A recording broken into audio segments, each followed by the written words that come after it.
Welcome back to my YouTube channel मैं परी और मोर YouTube चैनलर अन्य এটা নতুন ভিডিও লৈ আপোনালোক সকলোকে স্বাগতম।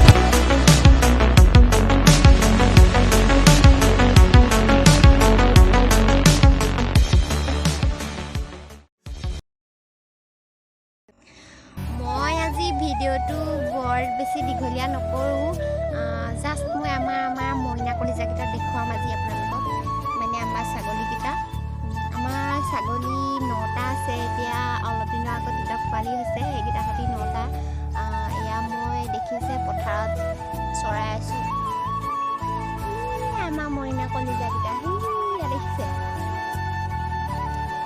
সিহঁতক অকণমান চৰাই আছোঁ। মই একচুৱেলি বাৰীতে আছিলোঁ, বাৰীৰ পৰা ভাবিলোঁ 3টা বাজিলে, এতিয়া অলপ দেৰি চৰাম, 2 ঘণ্টা থাকিব, তাৰপৰা ঘৰলৈ যাবগৈ। এইকণ সময় অকণমান চৰাওঁ। এয়া মই পথাৰতে বহি আছোঁ, এয়া আলিতে দেখিছে, আলিতে বহি আছোঁ। সেয়া খাই আছে তেহেঁতি। মই আপোনালোকক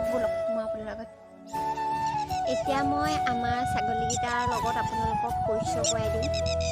তেন্তে চলো ছাগলীকেইটা। আমাৰ গোটেই ছাগলীকেইটা এইকেইটাই, এয়া দেখিছে, এইকেইটা গোটেইকেইটা। এইজনী দেখিছে, এইজনী চবতছে ডাঙৰ হয়। তাৰপিছত এইবোৰ পোৱালি, আৰু এই বগাজনী ডাঙৰ হয়, এজনী ডাঙৰ হয়। বাকীবোৰ চব পোৱালি হয়, আৰু এজনী গাভিনী হৈ আছে, আৰু 3 মাহমানৰ পাছত তাই হ'ব পোৱালি। এয়া আমাৰ কলিজা মাইনাকেইজনী দেখিছে।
লাইক এটা কৰি দিব পাৰিব ন? কৰি দিয়ক, লাইক এটা জলদিছে লাইক এটা কৰি